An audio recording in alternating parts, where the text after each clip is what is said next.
بسم اللہ الرحمن الرحیم۔ عزیز طلباء و طالبات، السلام علیکم۔ میں آپ کی مطالعہ پاکستان کی teacher Nazia Younis, Dubai international public school and girls college صاحب سے مخاطب ہوں۔ بچوں، ہم نے گزشتہ ویڈیو میں مسلمانوں کی آمد سے پہلے ہندوستان پر روشنی ڈالی تھی۔ ہندوستان پر مسلمانوں کی آمد کی تاریخ نمبر 1 کی قسط پہلے پڑھی تھی، آج ہم اس کی دوسری قسط پڑھتے ہیں۔ تو بچوں، آج میں آپ کو محمد بن قاسم کی ہندوستان پر فوج کشی کی مزید احوال آپ کے ساتھ شیئر کروں گی۔ بچوں، مسلمانوں نے ہندوستان کے جس علاقے میں سب سے پہلے فوج کشی کی وہ پاکستان کا مشہور صوبہ سندھ ہے۔ ان کے بارے میں یہ کہا جاتا ہے کہ سندھ کے علاقوں پر محض اس لیے حملہ کیا تھا چونکہ ہندوستان کے مسلمان یہ چاہتے تھے کہ اشاعت اسلام تلوار کے ذریعے کی جائے، لیکن حقیقت اس کے بالکل برعکس ہے۔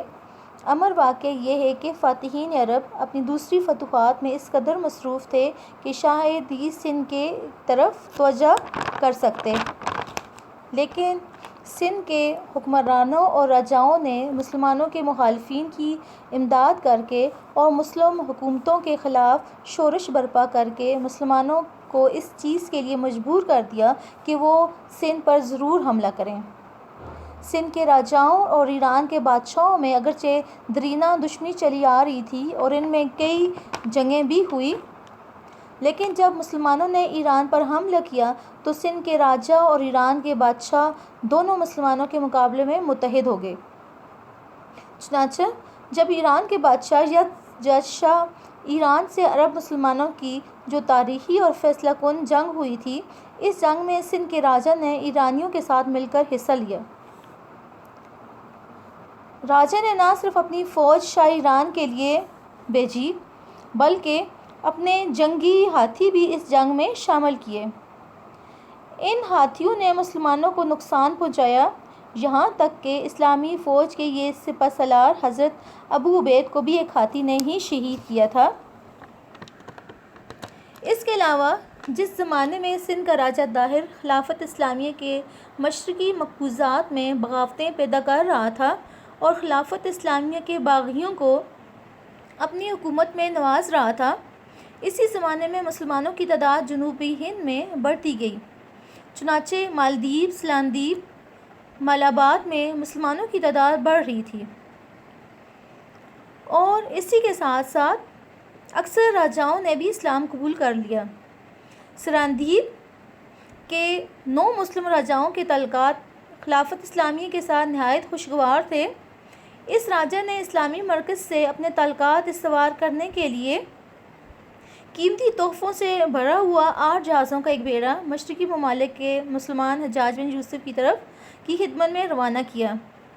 ان جہازوں میں قیمتی تحائف کے علاوہ سینکڑوں عازمین حج اور سلاندیپ میں فوت ہونے والے سوداگروں کی بیوہ عورتیں اور یتیم بچے بھی سوار تھے۔ اچانک بحری بیڑا ایک طوفان میں پھنس گیا اور سمندر کی بندرگاہ دیبل جا لگا۔ اس زمانے میں راجہ طاہر کا ایک ورکر دیبل میں رہتا تھا۔ جب اس کو معلوم ہوا کہ ان جہازوں میں مسلمان ہیں اور خلافت اسلامیہ کے لیے تحائف بھی ہیں تو اس نے ان جہازوں کو بڑی بے دردی کے ساتھ لوٹا اور مسلمان مردوں، عورتوں اور بچوں کو گرفتار کر کے جیل میں ڈال دیا۔ مسلمانوں کو جب اس واقعے کا علم ہوا تو خلافت اسلامیہ کی جانب سے بذریعہ کاسٹ شدید احتجاج کیا گیا اور مطالبہ کیا گیا کہ ہمارے مسلمان قیدیوں کو رہا کیا جائے اور لوٹا ہوا سامان واپس کیا جائے، لیکن راجہ طاہر نے کاسٹ کو لاپرواہی کے ساتھ جواب دیا کہ جہازوں کو لوٹنے والے ہمارے قبضے میں نہیں ہیں اور تم خود آ کر اپنے قیدی چھڑا لو اور اپنا مال و اسباب لے لو۔ راجہ طاہر کا یہ ذلت آمیز جواب خلافت اسلامیہ کے لیے ایک چیلنج تھا، جبکہ کوئی بھی خوددار حکومت گوارا نہیں کر سکتی تھی۔ چنانچہ حجاج بن یوسف کو سندھ کے راجہ طاہر کی سرکوبی کے لیے خلیفہ ولید بن عبد الملک سے اجازت لینی پڑی۔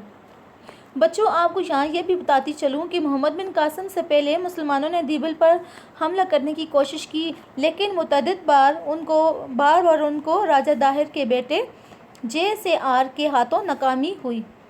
گزشتہ ناکامیوں کو دیکھتے ہوئے حجاج بن یوسف نے خلیفہ کی منظوری کے بعد سندھ پر یورش کرنے کے لیے نہایت وسیع پیمانے پر انتظامات شروع کر دیے۔ اس مہم کی سرکردگی کے لیے حجاج نے اپنے 17 سالہ داماد محمد بن قاسم کو گورنر فارس منتخب کیا۔ محمد بن قاسم نوعمر ہونے کے باوجود فارس میں بڑی قابلیت دکھا چکے تھے۔ اس نے یہ مقام بھی اسی کے سپرد کیا۔ محمد بن قاسم 6,000 گھوڑ سواروں اور 6,000 شتر سواروں کو لشکر کو لے کر مکران سے ہوتے ہوئے سندھ کی جانب بڑھے۔ ادھر اربن بیلا میں راجہ داہر کا لشکر مقابلے کے لیے کھڑا تھا۔ چنانچہ 93 ہجری کے مطابق 712 عیسوی کو راجہ داہر کی فوج کو بدترین شکست ہوئی۔ محمد بن قاسم اربن بیلا کی فتح کے بعد دیبل یعنی موجودہ کراچی کی جانب بڑھا۔ دیبل زمانہ قدیم کی بہت بڑی بندرگاہ تھی۔ دیبل پر حملہ کے بعد مسلمانوں کا ایک بہت بڑا سمندری بیڑا بھی دیبل جا چکا تھا، جس سے لشکر اسلام کو بہت تقویت ملی۔ غرض یہ کہ دیبل کی بندرگاہ پر راجہ اور مسلمانوں کی فوج میں لڑائی ہوئی۔ اس لڑائی میں بھی مسلمان فتح یاب ہوئے اور راجہ داہر کے بیٹے کو میدان جنگ سے فرار ہونا پڑا۔ اس طرح دیبل اور گرد و پیش کے علاقوں پر مسلمانوں کا مکمل قبضہ ہوا۔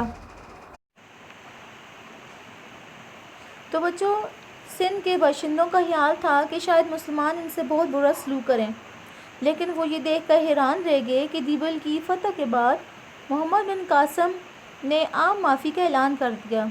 اس علاقے کے باشندوں کو مکمل مذہبی آزادی دے دی گئی تاکہ وہ جس طرح چاہیں اپنی عبادت کر سکتے ہیں۔ اس کے علاوہ شہر کا انتظام خود ہندوؤں کے ہاتھوں میں ہی دے دیا۔ چنانچہ دیبل کا حاکم اعلیٰ ایک پنڈت کو بنایا گیا جو اس سے پہلے جیل خانوں کا محافظ بھی رہا ہے اور جس نے مسلمان قیدیوں کے ساتھ نہایت ہی شرافانہ سلوک کیا ہے۔ اس کے بعد محمد بن قاسم دریائے سندھ کے مغربی کنارے کے تمام علاقوں کو فتح کرتے گئے۔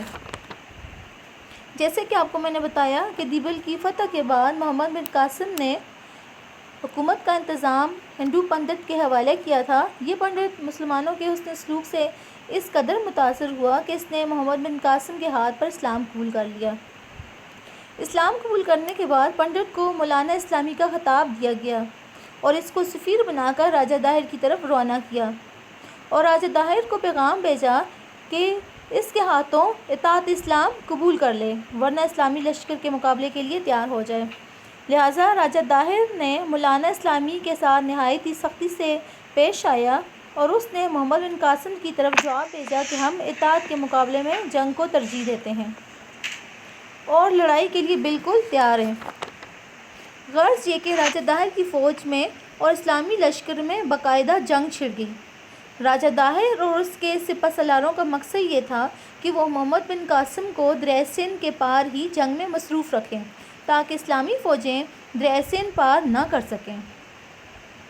لیکن محمد بن قاسم کے ماہرین جنگ نے بڑی بہادری کے ساتھ کشتیوں کا ایک ایسا پل بنایا جس کے ذریعے اسلامی لشکر بڑی تیزی سے دریائے سندھ کے پار پہنچنا شروع ہو گیا۔